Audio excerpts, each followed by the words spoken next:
नमस्ते दोस्तों। आज हम जैन धर्म के 9 तत्वों यानी नव तत्वों के बारे में जानेंगे। ये 9 सिद्धांत हमें सच्चाई, आत्मा और मोक्ष के रास्ते को समझने में मदद करते हैं। ये अहिंसा और अच्छे आचरण की राह दिखाते हैं। जैनिज्म जो अहिंसा और पवित्रता पर जोर देता है, वो नव तत्वों पर आधारित है। ये तत्व हमें दुनिया, आत्मा और मोक्ष के बारे में समझाते हैं। ये हमें जिंदगी की मुश्किलों से निकलने और शांति पाने का रास्ता दिखाते हैं। इस वीडियो में हम हर एक तत्व को समझेंगे और देखेंगे कि ये हमारी रोजमर्रा की जिंदगी में कैसे काम आते हैं। मेरे साथ इस सफर पर चलें और जैन धर्म की मूल बातें सीखें और देखें कि ये पुरानी शिक्षाएं हमारी जिंदगी को कैसे बेहतर बना सकती हैं। जीव यानी आत्मा हमारे होने का असली मतलब है। ये चेतना की एक हमेशा जलती हुई लौ है जो हमें अनुभव करने, महसूस करने और जानने की शक्ति देती है। ये हमारे शरीर से अलग है, एक अमर और न बदलने वाली चीज जो हर जीव में होती है। जैसे एक ही दिया कई दर्पणों में दिख सकता है, वैसे ही आत्मा सभी जीवों में रहती है। सोचो, एक ही प्रकाश से कितने सारे दीपक जल सकते हैं। वैसे ही जीव यानी आत्मा हर जीव में रोशनी की तरह है। ये हमारे विचारों, भावनाओं और कामों के पीछे की शक्ति है। छोटे से कीड़े से लेकर बड़े से बड़े जानवर तक, सब में ये चेतना है। ये जीवन की दिव्य ज्योति है। अपने और सभी जीवों में जीव को पहचानने से हमें एक दूसरे से जुड़ाव और दया का एहसास होता है। अजीव यानी निर्जीव पदार्थ वो सब कुछ है जिसमें जान नहीं होती। ये हमारी दुनिया है। पृथ्वी, पानी, आग, हवा और आकाश। ये वो जगह है जहां जिंदगी का खेल चलता है।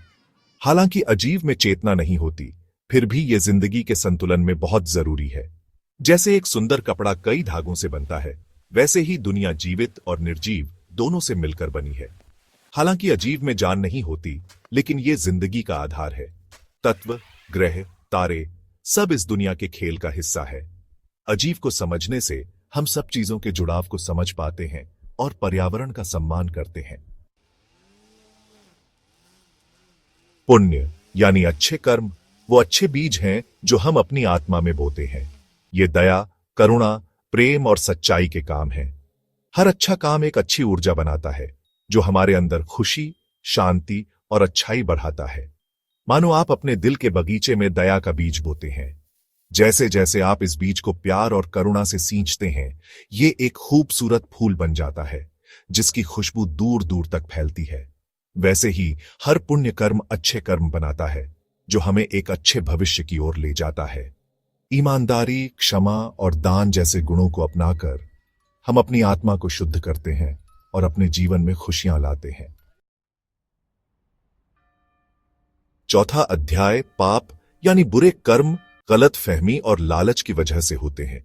ये हिंसा, लालच, गुस्सा और नफरत के काम हैं जो बुरे कर्म बनाते हैं, जिससे दुख और तकलीफ होती है। जैसे एक छोटी सी चिंगारी से आग लग सकती है, वैसे ही बुरे विचार और काम दुख का कारण बनते हैं। पाप यानी बुरे कर्म हमें जन्म और मृत्यु के चक्र में फंसाते हैं, जिससे दुख और दर्द बढ़ता है। अपने कामों के नतीजों को समझकर हम अच्छाई का रास्ता चुन सकते हैं और इस दुष्चक्र से मुक्त हो सकते हैं। पांचवा अध्याय आश्रव यानी कर्मों का आना बताता है कि कैसे हमारे विचार, बातें और काम हमारी आत्मा को कर्मों से बांध देते हैं। ये मोह, लालच और अज्ञानता की वजह से होता है जो हमें दुनिया के भ्रम में फंसा देता है। एक शांत झील की कल्पना करो जिसका पानी बिल्कुल साफ है। जैसे ही बारिश की बूंदें गिरती हैं, लहरें उठती हैं और पानी गंदा हो जाता है, वैसे ही हमारे कर्म हमारी आत्मा को प्रभावित करते हैं। आश्रव एक निरंतर प्रक्रिया है, लेकिन सावधानी और संयम से हम अपने विचारों और कामों के बुरे प्रभाव को कम कर सकते हैं।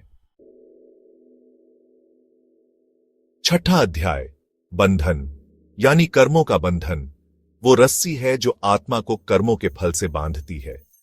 यह बंधन हमें जन्म और मृत्यु के चक्र में फंसाए रखता है, जिससे हम बार बार इस दुनिया में आते जाते रहते हैं।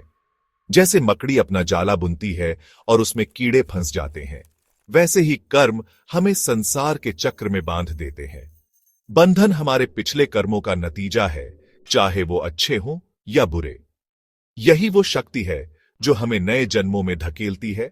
हमारे अनुभवों को आकार देती है और हमारी परिस्थितियों को तय करती है। 7वां अध्याय संवर, कर्म प्रवाह की रोकथाम। संवारा, स्टॉपेज ऑफ कार्मा इनफ्लक्स। संवर यानी कर्मों के आने को रोकना मोक्ष का रास्ता खोलता है। ये अहिंसा, सत्य, अस्तेय, ब्रह्मचर्य और अपरिग्रह, इन 5 महाव्रतों का पालन करके होता है। एक बांध की कल्पना करो जो नदी के तेज बहाव को रोकता है। संवर यानी कर्मों के आने को रोकना हमारे विचारों, बातों और कामों पर नियंत्रण रखने का प्रयास है ताकि नए कर्म न बने। नैतिक सिद्धांतों का पालन करके और आत्म अनुशासन से हम धीरे धीरे कर्मों की जंजीरों को कमजोर कर सकते हैं। 8वां अध्याय निर्जरा, कर्म की समाप्ति। निर्जारा, एग्जॉस्शन ऑफ कार्मा। निर्जरा यानी पुराने कर्मों का धीरे धीरे खत्म होना साधना और आत्म अनुशासन से होता है। ये तपस्या, ध्यान और आत्मज्ञान से प्राप्त होता है। जैसे आग धीरे धीरे बुझ जाती है जब लकड़ी खत्म हो जाती है, वैसे ही पुराने कर्म साधना से खत्म होते हैं। निर्जरा शुद्धिकरण की एक धीमी प्रक्रिया है जो लगातार प्रयास और मोक्ष के मार्ग पर दृढ़ता से प्राप्त होती है। 9वां अध्याय मोक्ष, मुक्ति। मोक्षा, लिबरेशन। मोक्ष यानी मुक्ति जैन धर्म का अंतिम लक्ष्य है। यह जन्म और मृत्यु के चक्र से आत्मा की आजादी है, कर्मों के बंधन से मुक्ति है। यह परमानंद, सर्वज्ञता और पूर्ण मुक्ति की अवस्था है। एक पक्षी की कल्पना करो जो पिंजरे से आजाद होकर बादलों के ऊपर उड़ रहा है। मोक्ष यानी मुक्ति मानव जीवन का अंतिम लक्ष्य है, आध्यात्मिक ज्ञान और दुखों से मुक्ति। ये जीवन भर की साधना का फल है, हमारी असली प्रकृति, शुद्ध चेतना का एहसास। समापन, 9 तत्वों का मार्ग, the path of 9 principles. Jain धर्म के 9 तत्व हमारे जीवन के लिए एक अच्छा मार्गदर्शन है जो हमें आत्म खोज और आध्यात्मिक विकास की यात्रा पर ले जाते हैं। इन सिद्धांतों को समझकर और उन पर चलकर हम अपनी आत्मा को शुद्ध करने, अपने कर्मों की जिम्मेदारी लेने और अंततः मुक्ति पाने की कोशिश करते हैं। इन 9 सिद्धांतों को समझकर और उन पर चलकर जैन लोग अपनी आत्मा को शुद्ध करने और मोक्ष पाने का प्रयास करते हैं। ये सिद्धांत सिर्फ दार्शनिक विचार नहीं है, बल्कि एक सार्थक और नैतिक जीवन जीने के लिए व्यावहारिक दिशा निर्देश हैं। आत्मचिंतन और सचेत कार्यों के माध्यम से हम दुखों के चक्र से मुक्त हो सकते हैं और आध्यात्मिक प्राणियों के रूप में अपनी असली क्षमता को पहचान सकते हैं। ये शिक्षाएं आपके मार्ग को रोशन करें और आपको शांति, ज्ञान और करुणा से भरे जीवन की ओर ले जाएं।